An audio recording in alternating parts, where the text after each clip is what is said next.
చూడండి చేపలు ఎలా వేగుతున్నాయో చూడండి. ఒక్కసారి ఇలాగా పైకి కలిపి కలుపుకోవచ్చండి. వేసిన వెంటనే మాత్రం కలుపుకోవచ్చండి. కాసేపు ఉన్నాకైతే కలుపుకోకూడదండి. చూడండి ఎంత బాగా వచ్చాయో చేపలు, చాలా బాగా వచ్చాయి కదా. మీరు షార్ట్ కూడా చూడండి, రెసిపీ అంతా షార్ట్లో పెట్టానండి. కొంచెం కొత్తిమీర కూడా వేసుకుందామండి. ఉన్న కొత్తిమీర ఏమో పులుసు రెడీ అయిన తర్వాత పైన వేసుకుందామండి. ఒకసారి ఇలా తిరుగుతుంటే సరిపోతుంది. ఒక్క నిమిషం మనం మూత పెట్టుకుందామండి.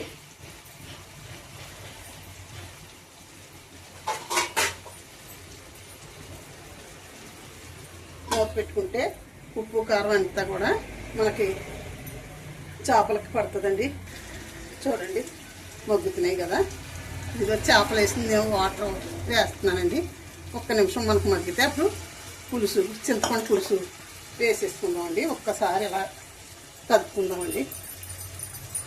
ఎప్పుడు కూడా చేపల పులుసు పెట్టుకునే ముందు గిన్నె పెట్టుకుంటాం కదా, ఆయిల్ వేసుకుని బాగా మాత్రం కాగనివ్వాలండి. ఆయిల్ కాగితేనే పులుసు టేస్ట్ వస్తుందండి. మూత పెట్టుకుంటాము. ఒక 5 నిమిషాలు పెట్టుకుని పులుసు వేసుకుంటాం. చూడండి కర్రీ మగ్గుతుంది కదా.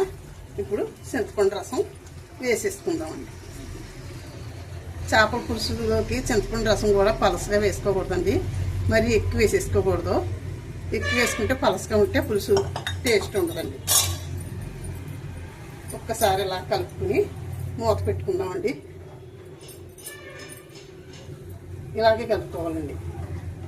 ఎంత బాగా వచ్చింది చూడండి కలర్ఫుల్. కానీ కొంచెం కొత్తిమీర కూడా పైన చల్లుకుందామండి. మూత పెట్టేసుకుందామండి. కొంచెం ఉంది ఇంకా పులుసు, ఇది వేసేస్తాను. వేసి మూత పెట్టేస్తాను. ఇలా సరిపోతుందని పులుసు, ఇంకెక్కువ వేసుకోకూడదండి, పలసగా అయిపోతుంది. మూత పెట్టుకుందామండి. మూత పెట్టుకుంటే మరిగిపోతుంది తొందరగా. చేప పులుసు వంకాయ కానీ బెండకాయ కానీ వేసుకుంటే చాలా టేస్టీగా ఉంటుందండి. ఇదిగోండి వంకాయలు ఉన్నాయి, వంకాయ ముక్కలు వేసాను. తర్వాత వేసుకున్నా పర్వాలేదండి, బాగుంటాయి. ఒకసారి చూద్దామండి చేపల పులుసు ఎక్కి. అబ్బా ఎలా మరుగుతుందో చూడండి. చాలా బాగా మరుగుతుంది కదా పులుసు. చాలా టేస్టీగా కూడా ఉంటుంది, చక్కగా కూడా వచ్చింది పులుసు అయితేని. చూడండి ఇంకెంత ఎక్కువ కలిపేస్తే మనకి విడిపోతాయండి. అంచేత ఇలాగే కలుపుకుంటే సరిపోతుంది నెమ్మదిగానే. సాల్ట్ కూడా చూస్తానండి ఎలా ఉందో. సాల్ట్ కూడా సరిపోయిందండి. ఇంకా కొంచెం కొత్తిమీర ఉంది, వేసేసి వదిలేస్తానండి. ఇవ్వండి కొత్తిమీర కూడా, ఈ ఉన్న కొత్తిమీర కూడా వేసేస్తున్నాను. చాలా సూపర్ వచ్చిందండి పులుసు అయితే, చాలా బాగుంది. కొత్తిమీర కూడా ఎక్కువ వేసుకుంటే బాగుంటుంది కదా, అంచేత కొత్తిమీర ఎక్కువ వేస్తున్నానండి. మూత పెడతానండి. మళ్ళీని ఒక 2 నిమిషాలు మరిగితే మనకి చిక్కబడిపోయిందని పులుసు అయితే ఇంకో కొంచెం మరిగితే సరిపోతుంది. మూత పెట్టాను.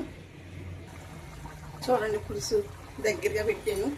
ఎంత బాగా మరుగుతుందో చూడండి, ఎంత బాగా ఉంటుందో గొడవలాడుతుంది. చాలా మంచి స్మెల్ వస్తుందండి పులుసు అయితే. చాలా బాగుంది పులుసు. ఇలా పెట్టుకుని ట్రై చేసి చూడండి. షార్ట్లో చూడండి రెసిపీ అంతాని.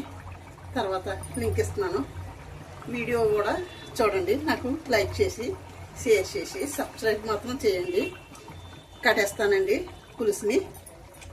రెడీ అయిపోయిందండి పులుసు అయితేనే.